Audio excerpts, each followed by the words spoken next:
той яблони, которая растет у меня в саду, которая сама собой. And this paisley fabric was based on an antique piece that I had that we reworked and recolored. В моей коллекции, вот ту, которую я собираю каждый день, есть, например, вот такой с левой стороны обшито кресло античное, ну, с старинным принтом с дизайном пейсли, да, то, что называем огурцы. Вот, кашмирские, да? Да, они так цветные, кашмире. Ну вот, потом мы переработали это с фабрикой и изменили определенные элементы, немножко цвета поменяли, и вот получили такой принт.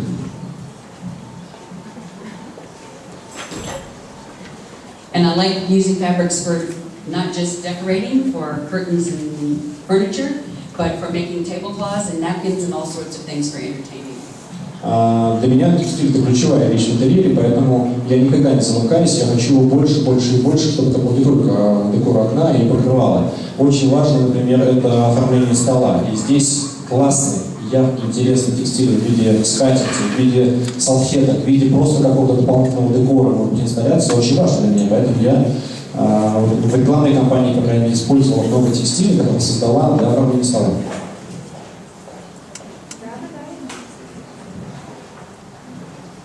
And this is our embroidered fabric, which is called Charlotte. I don't know why we named it Charlotte, actually, but I think it was after my niece, not me.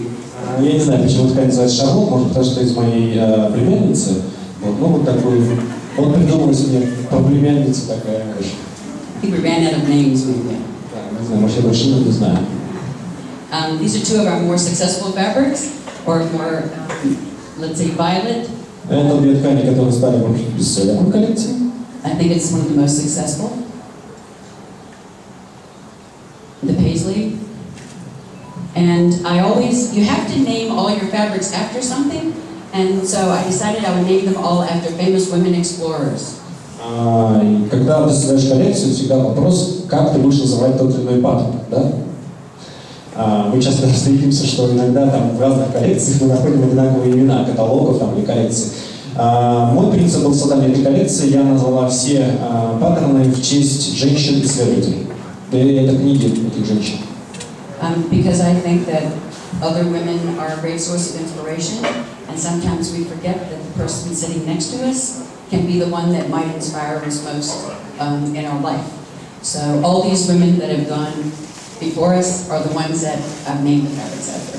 Сейчас мы внимательны к себе и внимательны к тому, что рядом с нами, вокруг нас. И мне видится, что подчас просто человек, сидящий рядом с тобой, простой человек, как в ситуации оказалось, что он рядом с тобой, может повлиять на тебя, вдохновить тебя гораздо больше, чем там все твое обучение и книги. Вот, поэтому я их назвала эти ткани в честь людей, реальных людей.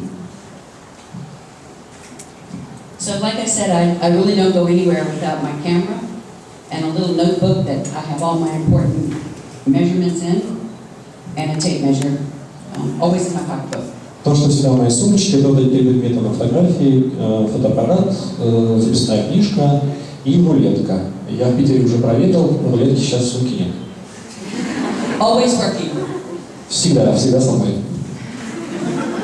So, there are a lot of different things that I think inspire our work, and sometimes those inspirations come out of all different places. Помимо прочего, конечно же, вдохновение приходит из разных ресурсов, из разных источников. Сейчас мы их обсудим какие. It could be a person, it could be a movie, it could be a color, it could be a book, it could be just about anything.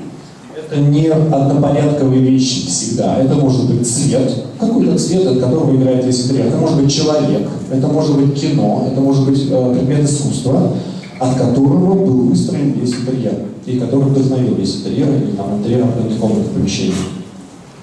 So as I was saying about all of those clippings that I do, they all end up in boxes, and then I create a collage based on a color. Помните, я говорил про клиппинг, я не права. Вот так начинается моя работа. Я достаю кучу этих материалов и начинаю резать. Кроме того, как резать я ничего не умею, вот я начинаю резать и получаю такие дизайн-борды, коллажи, которые, например, может основываться на цвете. Вот здесь, как вы видите, цвет доминирует. слева, да, фотография. So then the color ends up in the room. И вот это коллаж в той комнате, которая была получена в результате после. As you can see, I like lots of fabric. Как вы видите, я до этого говорил, и вот подтверждение. Мне принципиально важно, когда очень много ткани. Она должна быть везде. More is more. Да и не только ткани. Вообще в интерьере должно быть много. Много всего. Она даже такой вознесла свой принцип на прошлой презентации, что больше, никогда не... Больше всегда больше. А вот меньше может быть и меньше, и хуже. Вот. Так можно перевести. And then sometimes you could go to a resort and stay at a hotel and be inspired by the room that you sleep in. Так как я считаю принципом важного вдохновения отдых, то ты, когда отдыхаешь, живешь не дома, а где-нибудь в отеле. И часто твой отдых в каком-то определенном месте может стать источником вдохновения для определенного проекта. Вот, например, я жила в гостинице, фотография которой, номере, который сфотографирован слева. So this was a hotel I stayed in Burgundy, in this bed, Это отель Бургундии. in France.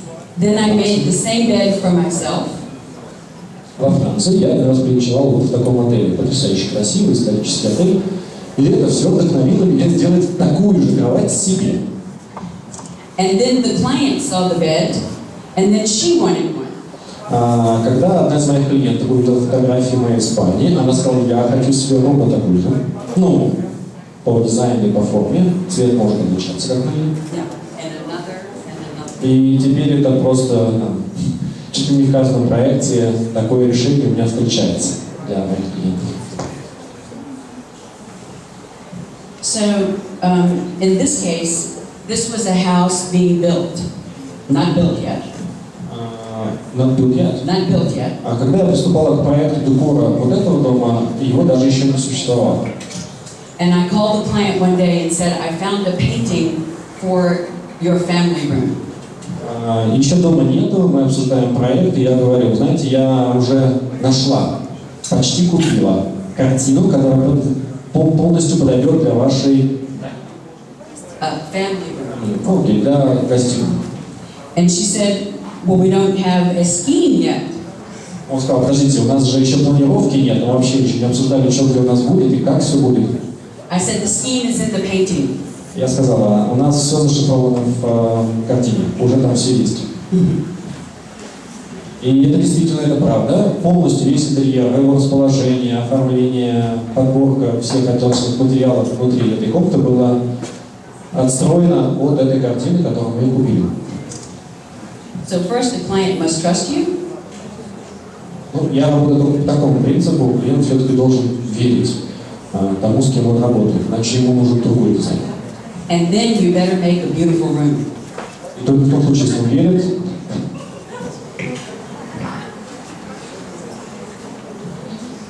желательно, ну, так что желательно сделать ему хорошую комнату, если он вам поверит, да? Whatever you say. So many of you probably know this room. It was the bedroom of Pauline de Rothschild. Это спальня Полины Ротшильд. And this room with this chinoiserie paper inspired this room that I designed for the same client that I bought the painting for. This is their dining room. Помните проект с картиной, да? Это тот же дом. В нем есть вот и такая комната, которая была вдохновлена полностью вот этой знаменитой фотографии, где Полина Ротшильд заглядывает к себе в спальню. И эта спальня оклеена обоями в стиле шингаузель, да, это стиль, китайский стиль, переработанный в Европе европейскими мастерами. И вот эта фотография полностью как бы вдохновила на создание интерьера дома того клиента. And I just want to explain something about this room. There's a lot of detail in this room that the client said yes to, thank goodness. We found antique Versailles floor for the room in France. We copied the Duchess of Windsor's dining table. We did Chinese fretwork over mirror. and the curtains were sewn with 2 silks and carnelian beads and embroidery. Can you do that? В этой комнате очень много было деталей, на которые клиент, спасибо Господу, согласился. Например, мы специально подбирали пол, который, это античный пол, который был снят из одного особняков в Франции. Далее стол был взят из семьи каких-то благородных голландцев. Вот. Также, например, китайская резьба на панелях, за которыми находится зеркало, и также двухслойная шелковая ткань, которая, вот только я не знаю, чем она была покрыта, вышивкой. Кто понял? Вышивкой, да? А? Вышивкой, да. Вот. Вышивкой. Отороченная вышивкой по краю. Good. Did you get it? Okay, good. Okay. So, because I've been doing now all of these chinoiserie rooms for other people, I decided it was time to do one for myself. So I did my dining room in New York. Так как Цейшинозер мне настолько понравился, что я его стал использовать во многих своих проектах, то я решил пора сделать что-то у себя. Похоже, потому что мне это очень нравится. И это фотография, описывающая часть моей гостиной. Она тоже в стиле Шинозера, это фотография слева. And the other is for another client in a different city of her powder room for guests. И когда моя клиентка увидела мою столовую, ей очень захотелось иметь что-то у себя дома в таком же стиле, и это гостевой туалет одной из моих клиенток, тоже в стиле Шинозера. So sometimes one picture can inspire a lot of different rooms. Иногда одна идея может в своих проявлениях, вот я вам показал тогда фотографию спальни Полины Ротшильд, да, и вот вам сколько последствий того вдохновения. And perhaps one of the most extravagant examples of a client saying yes, because I was inspired by the sink for the house under construction, was I saw this sink in an antique shop in France, and I had to have it. Как вы думаете, это один из, не то что уникальных, но наиболее ярких проявлений того, как может сумасшедшим образом строиться интерьер. Как вы думаете, сейчас я знаю, кто понял, он не скажет, но как вы думаете, из-за чего этот интерьер появился? Почему он появился? Что вдохновило именно на такой интерьер ванной комнаты? Вагон? Хорошая идея. Еще? Okay. So this, I made a discussion about what was the inspiration of the area. So this was a powder room of a house under construction? В общем, здесь весь интерьер получился благодаря мойдодыру, как это называется, мойников, мойдодыр или рукомойник, или как называется? Раковина, точно, раковина. Не только раковина, видите, там еще и мойдодырчик есть, да. Вот. Раковина с подставкой, которая нашла консолью. Раковина с консолью, предназначена для мытья рук. Раковина бывает разные, морские и прочие. Так вот, она была приобретена, ее увидела Шарлотт на одном из антикварных рынков во Франции. Она сказала, это я должна купить, это она была куплена. И полностью весь интерьер был построен на этой раковине для умывания, опирающейся на консоль. And there are 2 lessons in this room, in this little teeny room, two very big lessons. One, again, the client must trust you that you found the right thing. And 2, they have to have the checkbook to pay for the sink. Right? Right. But the trust is the most important thing. But the other lesson, seriously, is sometimes one thing, just one thing, can make a room magic. One great thing. And this sink, I had to have that sink. And then we made the floor, designed the floor with some Italian marble installers, men. And This little powder room had no window. It was very uninspired, but that sink made it inspired. Это могла быть обычная ванная комната. Но, как всегда, я еще раз подчеркну это, первая, главная вещь в создании потрясающего интерьера всегда одна – угол. Она состоит в том, что клиент должен вам доверить. Есть еще небольшой нюанс в плане того, что он еще должен иметь деньги на то, чтобы, доверившись, реализовать все ваши фантазии и вашу креативность перевоплотить в реальную вещь. Вот здесь, благодаря вот этому потрясающей раковине на консоли, мы получили уникальный интерьер. А так могла быть вполне стандартная ванная комната. Small room, lots of words. Да, даже вот в этой маленькой комнатке, которая носит утилитарные вполне цели, все, пол, отделка стен, сводчатая форма потолка, все было благодаря вот этой одной маленькой детали. Ну, не такой же маленькой, но детали все. So again, I did another color board based on red. This is for me. But I never had a red room before. And then I bought a portrait of a woman in a red dress, and I decided that would be my red room. So this had been sitting in my files for several years. Finally, I bought the portrait, and finally, I got my red room. Я не очень люблю красный цвет, и он для меня, может, не всегда характерен. У меня никогда не было красных комнат. Это не про наше советское прошлое, нет. Смысл цвета. И когда-то я купила вот портрет этой женщины в красном платье и поняла, что мне должна быть красная комната. Вот там, где висит этот портрет.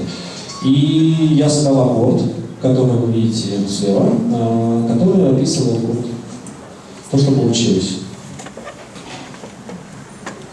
So I want to explain a concept of something that we do in the United States. Decorator show houses. Я хочу рассказать еще часть своей работы, которая здорово мне помогла стать декоратором, дизайнером, реализовать себя. Это такая работа, как создание шоу-хаусов, шоу-домов, можно так говорить, домов-шоурумов, можно так говорить. In America, sometimes in different cities, some charity or symphony or some group will find a house. Different designers will do each room. Each designer goes to their suppliers, like Fabrica, and begs them to give them things to decorate these rooms. Эта форма работы очень распространена в Америке. Это процедура сбора денег для благотворительности. Это работает следующим образом. Проектный фонд находит дизайнеров, которые готовы участвовать в проекте. Берется какой-то дом, как правило, красивый все же дом, и он полностью декорируется с нуля и переделывается. Иногда отводится весь дом под одного дизайнера, иногда один дизайнер делает одну комнату. Но это должно быть полностью завершенный интерьер, не для выставки, да, и у нас есть, например, неделя журнала «Мезонин», да? Нет, это прям делается настоящий дом, в котором потом заезжаешь и живи прям очень хорошо и красиво. И дизайнеры делают работу бесплатно. В свою очередь дизайнеры обращаются к своим обычным поставщикам и пытаются их убедить, чтобы те предоставили им, опять же, все материалы для этого дома бесплатно. It is a huge collaboration, and everyone donates their time and their goods so that the money can go to charity. Это большая работа, это тратится очень много денег на создание таких проектов, потому что это и время декоратора не дешевое, и огромное количество материалов, которые используются, которые стоят достаточно больших денег. Но все эти деньги идут на благотворительность. Это работает следующим образом. Люди, которые приходят потом в этот дом, это большой проект, об этом много пишут, это очень известная вещь. Люди платят деньги за билет, $20-30, для Америки достаточно существенно. И для того, чтобы просто зайти, посмотреть, посидеть, сфотографировать, но вот это сделанный шоу-хаус. И после этого все деньги, иногда это набирается $2-3 миллиона, делается такой проект всего лишь за месяц, за 30 дней. Как правило, дается дизайнеру и всем поставщикам. И такой дом существует там где-то 2-3 месяца, и после этого закрывается. Ну, куда он девается, он опять возвращается к собственнику, который дает этот дом в аренду полностью переделать и оставляет себе этот интерьер. And so I've written 2 books about all of the show house rooms that I've done in my career, which is about 15 or 16 rooms. За мою карьеру я сделала порядка таких 18 интерьеров. Они описаны в 2 моих книгах. The largest decorator show house in America is the Kips Bay Decorator Show House, and this is the second one that I did, based on a fabulous Italian bed owned by Mona Bismarck at her house in Italy. And I found a furniture maker crazy enough to copy this, do our own version of this bed. Это один из известнейших шоу-хаусов, который называется Kips Bay. Там постоянно часто делается проект, я участвовал в 2. Это спальня, которая отстраивалась под антикварной итальянской кровати в усадьбе Энни Бисмарк. And another room that we did for Kips Bay years ago that was based on sort of a spin on Coco Chanel's bedroom in the Rue Cambon. Другой проект, тоже Kips Bay, сделанный позднее, это другая комната, она была построена от, опять забыл, как называется то, что по-русски? Ширма, вот, да. Ширма, которая, наверное, является, ширма, опять же, стиль Шинозери, которая является фирменным почерком интерьеров Коко Шанель, да. Мы часто можем найти ширму во всяких интерьерах, вот так получилось. Very good stuff. Every once in a while you do a room for the boys. Usually I design a room for girls. But this was a room that we did that was a big study billiard room for the boys. Опять же, по нарушению правил, я обычно делаю комнаты для девочек, мне они понятнее. Но вот в шоу-хаус, где, еще опять же добавлю, когда мы обсуждали, говорит, шоу-хаус это потрясающий опыт, потому что потрясающий проект, почему он мне интересен? Потому что там нет клиента. Мне никто не скажет нет, даже в мелочах. Вот, поэтому это сумасшедшая возможность покреативить и сделать ровно так, как ты хочешь, без компромиссов. И это была комната, я тоже решил сказать себе нет, сломать какое-то правило для себя и сделал интерьер для мальчика. So the greatest thing about a decorator show house is there's no client.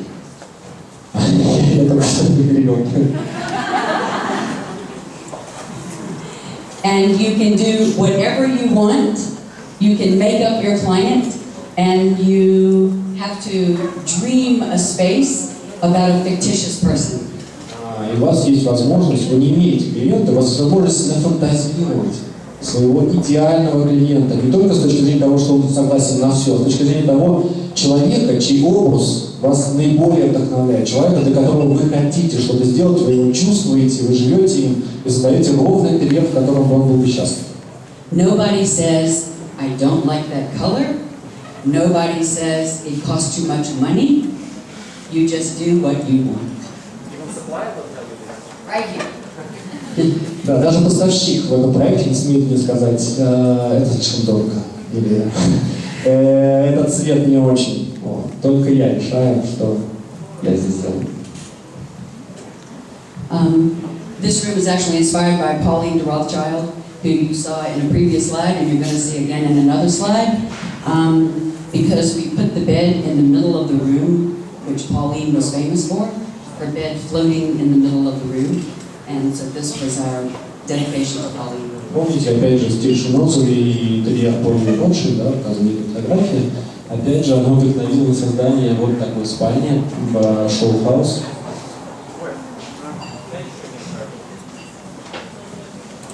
And another one. A fictitious Italian couple.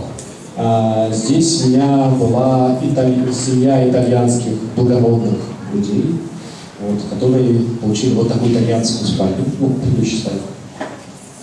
And this one was based on a single girl in New York in her first apartment. Это интерьер для молодой девушки, у которой это ее первый интерьер и первый ее собственный дом. Девушка из Манхэттена, Нью-Йорк. This was a very big show house that we did during Christmas time for the Breast Cancer Foundation. Это огромный дом, который мы делали под Рождество для фонда по борьбе с раком.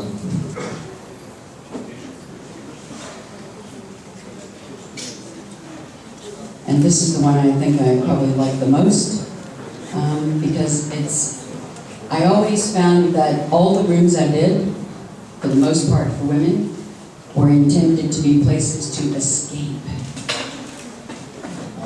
Вот это один, может быть, из самых моих любимых. В основном часто я, наиболее часто делаю интерьер для женщин, и мне это лучше получается. Вот здесь есть то воплощение моей идеи, моей мечты о том, какой должен быть интерьер для женщины. Это место, куда я могу сбежать. No husband, no kids. Что важно для женщины в момент побега? Муж далеко, дети тоже, детей не слышу. And this most recent room we did using, it was a terrible room, terrible, no architecture. So we used the photos to create perspective in the room, to keep your mind off the room and hope that you would look someplace else. Вот это тоже необычный опыт, очень важный, полезный. Это была ужасная комната. Ужасная с точки зрения архитектуры, очень плохо организовано пространство, и чтобы ее преобразить, расширить, сделать перспективу, вот я использовал такие фотографические панели. And most recently, another room we did for the Breast Cancer Foundation in New York, with all of our first collection for Fabric. Again, another big 4-poster bed. I really think that when we do show houses, we are the client. И я очень говорю Фабрика, и Господу за то, что есть такая возможность творить, когда вот мы делаем такие проекты. Для меня, может быть, я не зарабатываю на ничего, но я делаю очень важную вещь для благотворительности и могу здесь творить ровно так, как я хочу, потому что я клиент здесь. И вот это интерьер, кстати, один из самых последних проектов, 2017 год. Опять же, вы видите вот, мои любимые формы кровати на 4 опорах с балдахином. Все ткани, которые видите здесь, взяты из коллекции Фабрика. I always have beds, so maybe that means I'm sort of sleep deprived or something. Вы видите, что все интерьеры показывают, там все кровати и кровати. Вы можете подумать, что я просто сумасшедший, люблю спать, да, и для меня это просто мания. So as I said, there are a lot of people that inspire for a lot of different reasons.